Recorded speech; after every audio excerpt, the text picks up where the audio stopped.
कपिल मिश्रा जी, आप शांति रखिए। चलिए, कपिल मिश्रा, आपको शोर मचाने से मतलब और कुछ नहीं है। मतलब माननीय नेता विपक्ष को कोई दिक्कत नहीं है, आपको दिक्कत है? उनको कोई दिक्कत नहीं है। चलिए बोलिए आप। माननीय अध्यक्ष महोदय, आपका बहुत बहुत आभार। इस चर्चा में आपने मुझको बोलने का अवसर दिया। मैं आभार व्यक्त करता हूं आदरणीय श्री अभय वर्मा जी का कि उन्होंने इस प्रस्ताव को इस सदन के सामने रखा और इस सदन में यह प्रस्ताव आना आवश्यक था।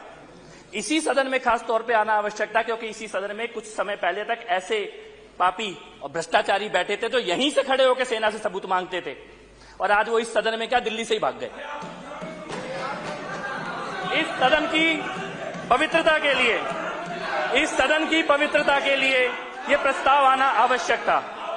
माननीय अध्यक्ष महोदय, मुझे इनका रोना, इनका प्रलाप, इनका विलाप समझ में आता है। ये सदन में रो रहे हैं, घर में तो ये चूड़ियां भी तोड़ रहे थे। जब आतंकवादी मर रहे थे ये चूड़ियां तोड़ रहे थे।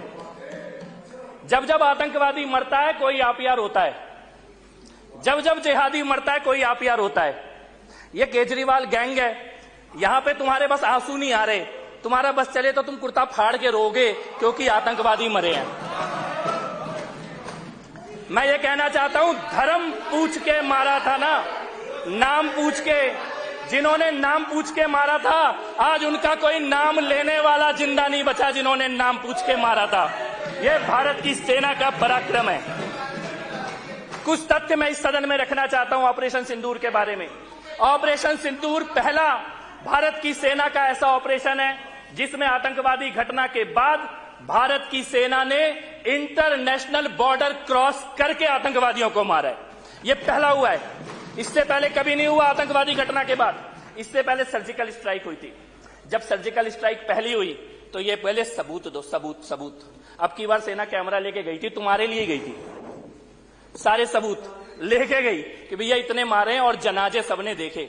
मुझे अच्छा लगा नेता विपक्ष ने बोला कि घर में घुस के मारा है। अब की बार तुम्हें मानना पड़ता, सबूत मानने लायक नहीं बचे, सबूत मानने लायक नहीं बचे। जनता ने उठा के बाहर फेंक दिया सबूत मानने वालों को, इसलिए तुम्हें माना। दूसरा बड़ा चीज, पहली बार दुनिया की अकेली सेनाएं एक एटॉमिक पावर के एयरबेस को उड़ाने वाली एकमात्र सेना भारत की सेना। इसके अलावा आज तक दुनिया में किसी सेना ने यह काम नहीं किया।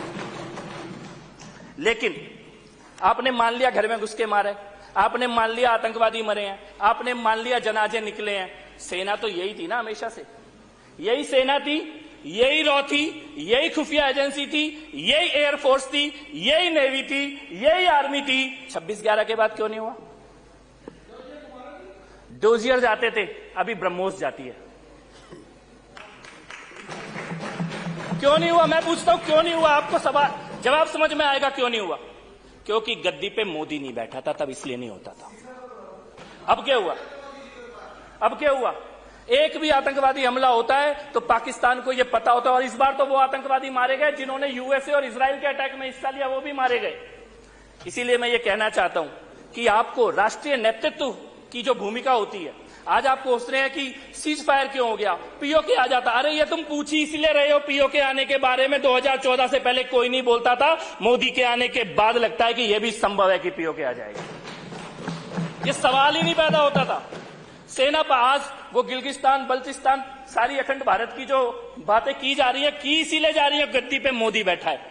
ये सवाल ही उठने बंद हो गए थे इस देश के अंदर। मान लिया गया था कि आतंकवादी मारेंगे और हम डोजियर भेजेंगे राष्ट्रीय। और ये जो दूसरा सवाल उठा रहे हो ना, दूसरे देश के राष्ट्रपति ने क्या बोला, इसने क्या बोला, 10-15 दिन रुक जाओ, इसका जवाब भी मिल जाएगा। फिर मुंह छुपा के घूमोगे, फिर मुंह छुपा के घूमोगे। इस राष्ट्रीय अंतर्राष्ट्रीय मुद्दों पे थोड़ा सा अपने नेता के चक्कर में मत पड़ो। वो दिल्ली छोड़ के भाग गया।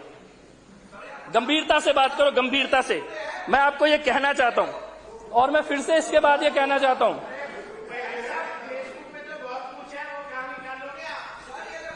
तुम्हारे पेट देखो, मेरे को पता है तुम रोने वाले हो, मत रो, इसी में तुम्हारा भला है।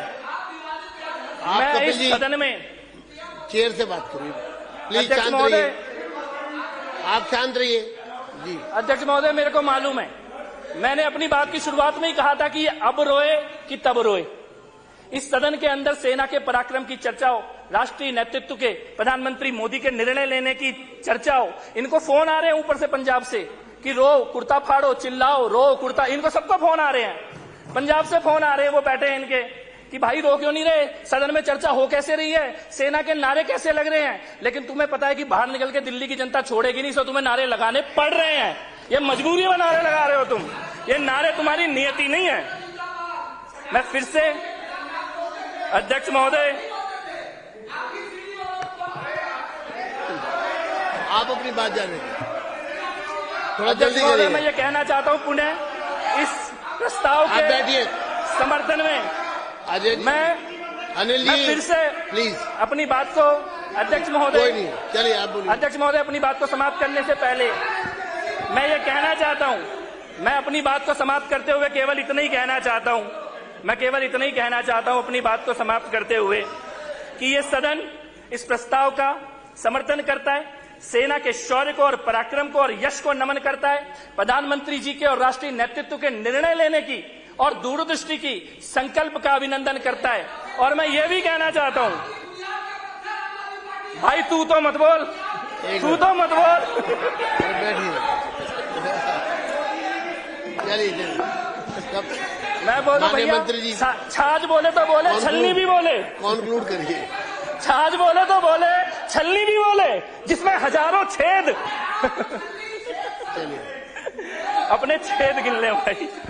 चलिए, धन्यवाद। एक मिनट, अनिल जी बैठिए। अनिल जी चलिए कॉन्क्लूड करिए। मैं तो बस इतना ही कहना चाहता हूं, छाछ बोले तो बोले, छलनी भी बोले, जिसमें हजारों छेद।